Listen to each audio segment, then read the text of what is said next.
আসসালামু আলাইকুম প্রিয় দর্শক। ইম্পোর্ট এক্সপোর্ট বিজনেস অথবা আমদানি রপ্তানি ব্যবসা সম্পর্কে যাদের ধারণা নাই বা যারা নতুন করতে চাচ্ছেন তাদের সম্পর্কে আজকে আমার এই ভিডিও। আমদানি রপ্তানি ব্যবসাটা আসলে কি? আমদানি বলতে আমরা এলসির মাধ্যমে ভারত থেকে বা যে কোনো দেশ থেকে, বিভিন্ন কান্ট্রির থেকে আমরা যে পণ্যটা এলসির মাধ্যমে আমদানি করি সেটাকে আমদানি বলা হয়। আর আমাদের দেশ থেকে যেটা বাইরের দেশে আমরা প্রেরণ করি সেটাকে রপ্তানি বলা হয়। যাই হোক, এই আমদানি রপ্তানি একটা ব্যবসা, একটা বৃহৎ ব্যবসা, যে দেশের স্বার্থও জড়িত আছে। দেশের সরকার ট্যাক্স পায় এবং আমাদের দেশে যে উদ্বৃত্ত মাল আমরা রপ্তানি করতে পারি এবং আমাদের যে চাহিদা মাল আছে, আমাদের যে চাহিদা আছে, আমাদের দেশের যে মানুষের যে চাহিদা, সেগুলো আমরা আমদানির মাধ্যমে মিটিয়ে থাকি, সাধারণত চাহিদা মিটিয়ে থাকি। এই সম্পর্কে আজকে আমি আপনাদেরকে মোটামুটি একটা ধারণা দিতে চাই। আপনি যদি আমদানি করতে চান, সাপোজ ধরে নিন ভারত থেকে আপনি পেঁয়াজ বা পাথর বা জিরা বা যে কোনো জাতীয় পণ্য আমদানি করতে চান, সেক্ষেত্রে আপনার একটা আমদানি লাইসেন্স থাকতে হবে, যেটাকে বলে আইআরসি। এই আইআরসিটা আপনি কিভাবে করবেন? এই আইআরসিটা করার আগে আপনাকে সংশ্লিষ্ট এলাকা থেকে বা আপনি যে এলাকায় বাস করেন সেখান থেকে একটা ট্রেড লাইসেন্স সংগ্রহ করতে হবে।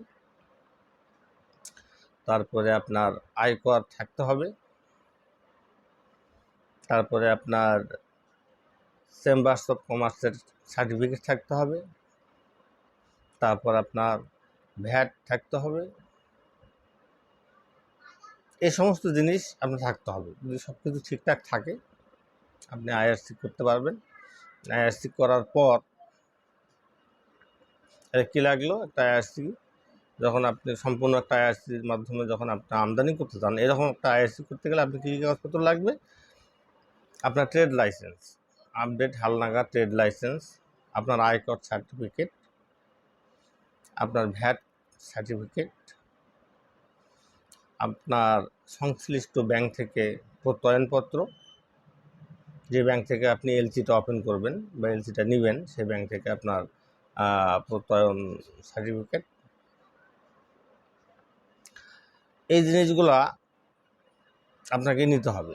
নেওয়ার পর আপনি যে দেশ থেকে আমদানি করবেন, ধরে নিন ভারত থেকে আমদানি করবেন, ভারতের একটা ইম্পোর্টারের সঙ্গে আপনি যোগাযোগ করবেন, যে কোনোভাবে যোগাযোগ করবেন। যোগাযোগ করে সাপোজ আপনার পেঁয়াজ দরকার, সেখানে জেনে নেবেন তার পেঁয়াজের দাম কত, সে ডলারে আমি পেমেন্ট দিব, সে পেমেন্ট দিলে কত ডলারে সে নিবে, সেই ডলার আমাদের দেশে ভাঙিয়ে আপনাকে দেখতে হবে যে এটাতে বাংলা টাকা করে আমি যা মার্কেটে বিক্রি করতে পারবো, লাভ হবে কি না।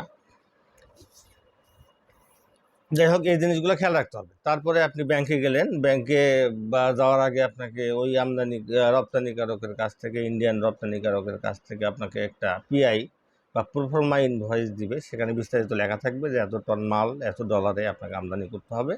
সেই পিআই বা ইনভয়েস আপনাকে দেওয়ার পর আপনি সেই পিআই বা প্রোফার্মা ইনভয়েসটা সংশ্লিষ্ট ব্যাংকে আপনি দাখিল করবেন।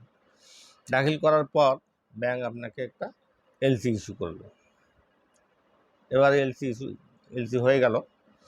এলসি হওয়ার পর সংশ্লিষ্ট এক্সপোর্টারকে আপনি সে এলসিটা থ্রো করলেন, করার পর সে মালটা লোড দিয়ে আপনাকে ইনভয়েস, ডেলিভারি ইনভয়েস আপনাকে সাপ্লাই দিবে। এই ডেলিভারি ইনভয়েসগুলো আপনি নেবেন। নেওয়ার পর পণ্যটা ঢুকে যাবে আপনার দেশে বা আমাদের দেশে ঢুকে যাবে। বর্ডারে যে বর্ডার আপনি সিলেক্ট করবেন, বাংলাদেশে বিভিন্ন বর্ডার আছে, হিলি, বেনাপোল, ভোমরা, সোনা মসজিদ বা বাংলা বান্ধব বা যে কোনো বর্ডার থেকে আপনি বর্ডারে ঢুকে গেল। তারপর আপনি সমস্ত আপনি এলসি সহ ব্যাংক থেকে এনওসি নিতে হবে আপনাকে। ওই ব্যাংকের সংশ্লিষ্ট ব্যাংক থেকে আপনার ওই এলসি সম্পর্কে কোনো প্রকার আপত্তি নাই, সেই সম্পর্কে একটা এনওসি তারা দিয়ে দেবে। যাই হোক, দিয়ে দেওয়ার পর কাগজপত্র সংশ্লিষ্ট সিএনএফকে দিতে হবে। এখানে আপনি আমদানি করলে সরাসরি সাধারণত কেউ মালদাপুর থেকে সার করায় না, এবং সংশ্লিষ্ট সরকার নিবন্ধিত সরকার থাকে, কাস্টমস সিএনএফ এজেন্ট থাকে, তাদের মাধ্যমে আমদানি সার করাতে হয় মালগুলো। আপনি সেখানে সংশ্লিষ্ট সিএনএফ কাগজপত্র দাখিল করলে তারা কাস্টমসে ওই মালের সরকারি যত রাজস্ব আছে সব পে করার পর আপনার কাছে মালটা ডেলিভারি দিব। এ হলো আপনার আজকের মাল আমদানি থেকে, ভারত থেকে আমদানি থেকে আপনার বাংলাদেশে পৌঁছা পর্যন্ত মোটামুটিভাবে একটা ধারণা দিলাম। এরপরে আমরা বিস্তারিত পরে রপ্তানি সম্পর্কে বলবো, এবং আরও সুন্দর সুন্দর ভিডিও আমি পরবর্তীতে আপনাদের দিব। সবাই অপেক্ষায় থাকুন, সবাইকে ভালো থাকুন, সুস্থ থাকুন। সবাইকে আমার সালাম, আসসালামু আলাইকুম ওয়া রাহমাতুল্লাহি ওয়া বারাকাতুহু।